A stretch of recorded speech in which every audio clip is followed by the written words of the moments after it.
നമസ്കാരം. തിരക്കഥാകൃത്തും എൻ്റെ പ്രിയ സുഹൃത്തുമായ ബിനു കിരിയത്ത് എന്ന് പറയുന്ന തിരുവനന്തപുരംകാരൻ എനിക്ക് അയച്ചു തന്ന ഒരു വീഡിയോയും കുറിപ്പുമാണ് ഈ വീഡിയോ ചെയ്യാനുള്ള പ്രചോദനം. മലയാളികൾ കൃത്യമായി അറിഞ്ഞിരിക്കേണ്ട ചില വിഷയങ്ങൾ ഇതിലുണ്ട്. അതുകൊണ്ട് തന്നെയാണ് ഞാനിത് ചെയ്യാമെന്ന് തീരുമാനിച്ചത്. മാത്രവുമല്ല, ഈ വിഷയം സത്യസന്ധമാണോ എന്നൊരു ഫാക്ട് ചെക്ക് നടത്തി അത് സത്യമാണെന്ന് മനസ്സിലായതിനു ശേഷമാണ് ഞാൻ വീഡിയോ ചെയ്യാൻ തീരുമാനിച്ചത്. കേരളത്തിൽ ഒരു ടൂ വീലറെങ്കിലും ഇല്ലാത്ത മനുഷ്യർ ചുരുക്കമാണ്. അതുകൊണ്ട് തന്നെ ഏത് റോഡിലേക്ക് ഇറങ്ങിയാലും ഏത് സമയത്തും തിരക്കോട് തിരക്കാണ്. പ്രൈവറ്റ് ബസ്സുകളുടെ മത്സരയോട്ടം, അതിനിടയിലൂടെ KSRTCയുടെ വലിഞ്ഞുകയറ്റം, ഓട്ടോറിക്ഷ ഡ്രൈവർമാരുടെ ക്രമം തെറ്റിയുള്ള പോക്ക്, അതിനിടയിലൂടെ ടൂ വീലറുകളുടെ കുത്തിക്കയറ്റം, ഇങ്ങനെ റോഡിലൂടെ വണ്ടിയെടുത്ത് പോകുന്നവർ അനുഭവിക്കുന്ന ദുരന്തങ്ങൾ. നന്നായി ഡ്രൈവ് ചെയ്ത് പോകണം, റോഡ് നിയമങ്ങൾ പാലിക്കണം, സുരക്ഷാ നിയമങ്ങൾ പാലിക്കണം എന്ന് വിചാരിക്കുന്നവർക്ക് പോലും അത് തെറ്റിക്കേണ്ടി വരുന്ന ഒരുപാട് സാഹചര്യങ്ങളുണ്ട് കേരളത്തിൽ.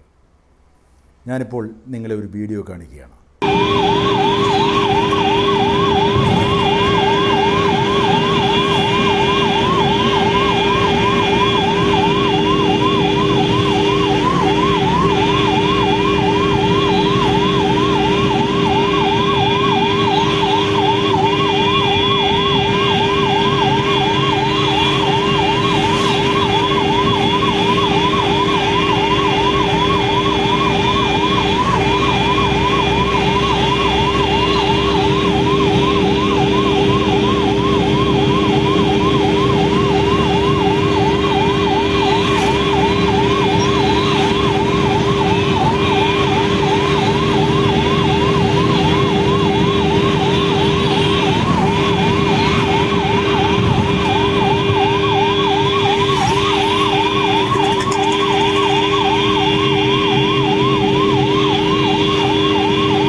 ഏത് തിരക്കുള്ള റോഡിലാണെങ്കിലും ഒരു ആംബുലൻസ് വരുമ്പോൾ നമ്മൾ സ്വാഭാവികമായും എന്താണ് ചെയ്യുക?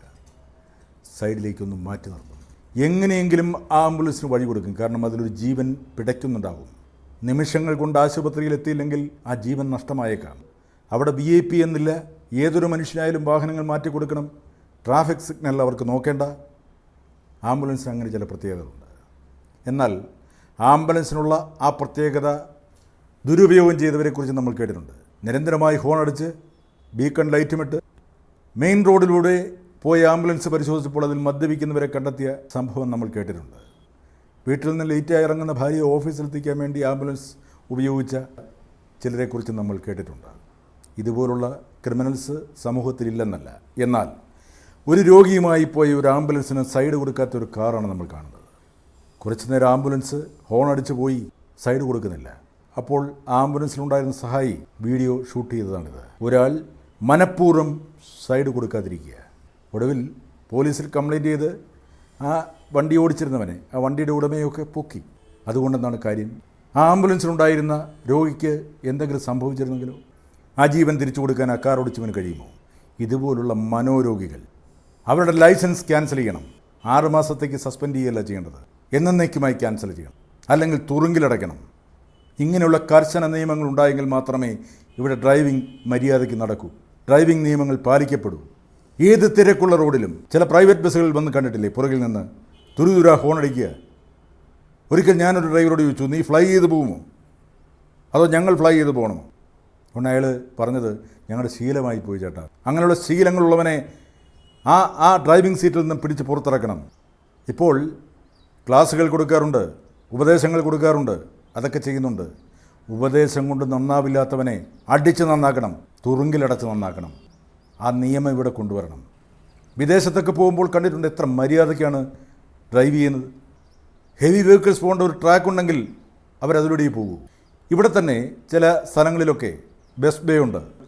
ബസ് നിർത്തി ആളെ കയറ്റാൻ, അതിൻ്റെ പുറത്ത് നിർത്തി ആളെ കയറ്റുന്ന എത്രയോ ബസ്സുകൾ ഞാൻ കണ്ടിട്ടുണ്ട്. നമ്മളതിൻ്റെ പുറകിൽ പോയി സ്റ്റോപ്പ് ചെയ്യുകയാണ്.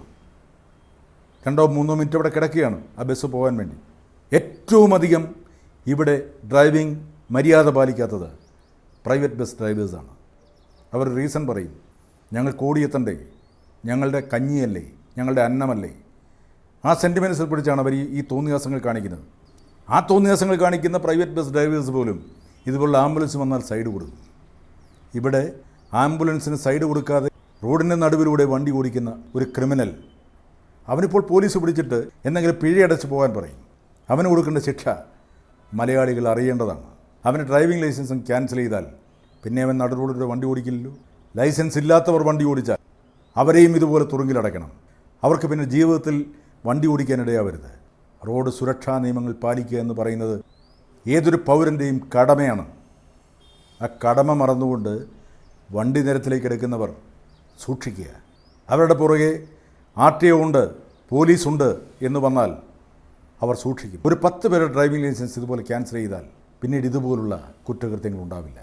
അതുകൊണ്ട് പ്രിയപ്പെട്ട മലയാളികളെ, ഡ്രൈവേഴ്സിനോടാണ് ഞാൻ പറയുന്നത്, നിങ്ങൾ റോഡിലൂടെ മര്യാദയ്ക്ക് വണ്ടി ഓടിക്കുക.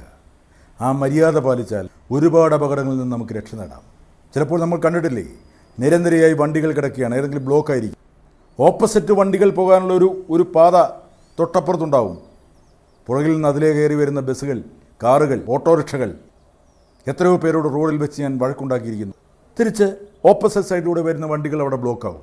നിങ്ങൾക്ക് കിട്ടുന്നതാകെ 2 മിനിറ്റ് ലാഭമായിരിക്കാം. അതെ, ഞാൻ വലിയവനാണ്, ഞാൻ അവിടുന്ന് രക്ഷപ്പെട്ടു പോയി എന്ന് കരുതുന്ന ഡ്രൈവേഴ്സിനോടും എനിക്ക് പറയാനുണ്ട്, ക്ഷമ, അത് പരിശീലിക്കുക.